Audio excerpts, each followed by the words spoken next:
Hello friends, welcome to defence matrix. तो जो news निकल कर आ रही है वो ये है कि रफाल का जो सेकंड स्क्वाड्रन है उसको अप्रैल के मध्य में फॉर्म किया जाएगा हासीमारा एयरबेस वेस्ट बंगाल में।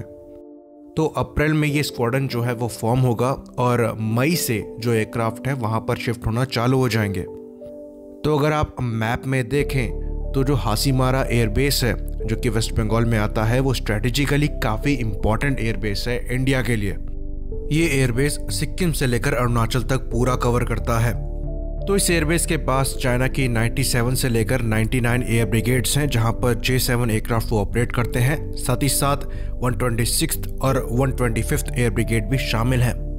थोड़ा सा और दूर में जाएंगे तो 6th एयर ब्रिगेड भी मिल जाएगी जहां पर वो Su-30 MKK और Su-35 ऑपरेट करते हैं। तो ये स्ट्रेटेजिकली काफ़ी ज़्यादा इंपॉर्टेंट एयरबेस है अगर चाइना को दिमाग में रखा जाए। रफाल की बात करें तो ये एयर टू एयर कॉम्बैट में तो एक्सेल करता ही है, साथ ही साथ ये एयर टू सरफेस रोल में भी एक्सेल करता है।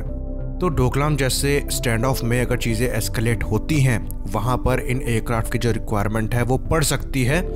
तो स्ट्रेटेजिकली जो हासीमारा एयरबेस है उसका सिग्निफिकेंस काफ़ी ज़्यादा है। बाकी जो पहला एयरबेस है वो अम्बाला में है ही, जो कि नॉर्थ और वेस्टर्न साइड को कवर करने के लिए है, यानी कि पाकिस्तान के लिए है। साथ ही साथ वो एयरबेस चाइना के अगेंस्ट भी यूज़ हो सकता है अगर तिब्बत में एस्केलेशन हो जाए तब। तो ये दोनों स्क्वाड्रन जो है वो स्ट्रेटेजिकली प्लेस किए गए हैं। तो जैसा कि हमने बताया मई में जो एयरक्राफ्ट है वहाँ पर जाना चालू होंगे। उसके साथ में ही जो फाइटर पायलट फ्रांस में ट्रेनिंग ले रहे हैं उनकी ट्रेनिंग भी समाप्त होगी।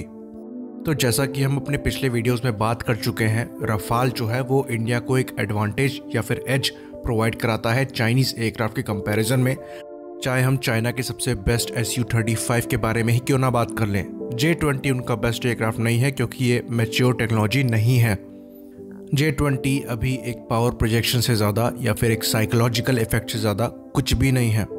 अगर होता तो Su-35 को लेने की ज़रूरत ना पड़ती। यहाँ पर यह बात भी क्लियर कर दें, जो Su-35 लिया गया है उसको स्ट्रेटेजिकली ताइवान के अगेंस्ट में प्लेस किया गया है और ये बीच में पड़ता है इंडिया के अरुणाचल और ताइवान से। बाकी अगर आप J-20 के स्क्वाड्रन्स को देखेंगे तो वो मेनलैंड चाइना में है।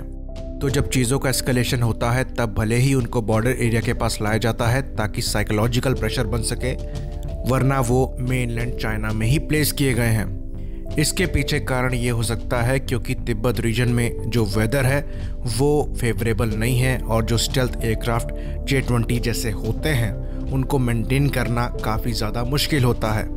तो कंडीशन फेवरेबल नहीं है उन एयरक्राफ्ट के लिए ताकि आप उन्हें हर समय वहाँ पर प्लेस करके रख सकें।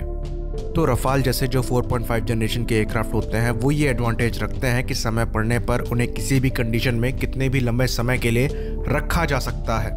साथ ही साथ वो अपनी सुपीरियर मिसाइल्स, वेपन्स और एंड्योरेंस के साथ अपने रीजन को डोमिनेट करते हैं। तो रफाल के बारे में हम पहले ही काफ़ी डिटेल में बात कर चुके हैं, उन चीज़ों को दोहराने का दोबारा कोई फ़ायदा नहीं है। जहाँ पर हम ये चीज़ डिस्कस कर चुके हैं कि जो उसकी एयर टू एयर मिसाइल है वो इस रीजन में सबसे पावरफुल है, उसका जो इलेक्ट्रॉनिक वॉरफेयर सूट है वो इस रीजन में सबसे एडवांस है। साथ ही साथ वो जिस तरह का एंड्योरेंस पेलोड कैपेसिटी प्रोवाइड कराता है वो भी अनमैचेबल है। बाकी दूसरा जो इम्पोर्टेंट एयरबेस है उस रीजन में रफाल के साथ वो तेजपुर असम में आता है, जहां पर इंडियन एयरफोर्स के Su-30 MKI प्लेस्ड हैं। ये एकदम सटा हुआ है अरुणाचल प्रदेश से। तो ये इन दोनों जो एयरक्राफ्ट का कॉम्बिनेशन है वो उस रीजन को सिक्योर करने में मदद करेगा, जो कि स्ट्रेटेजिकली काफ़ी इंपॉर्टेंट है इंडिया के लिए। जैसा कि हम जानते हैं चाइना की साइड से चीज़ें एस्केलेट होती हैं सिक्किम एरिया में और अरुणाचल प्रदेश में। बाकी अगर हम नॉर्थ और वेस्ट की बात करें तो यहाँ पर जो हमारे एसेट्स हैं वो प्रॉपरली प्लेस्ड हैं। आई होप आपको रफाल के सेकंड स्क्वाड्रन की जो इंपॉर्टेंस है वो समझ में आई होगी। इसी बात पर इस वीडियो को ख़त्म करते हैं। लाइक करिए, सब्सक्राइब करिए। जय हिंद।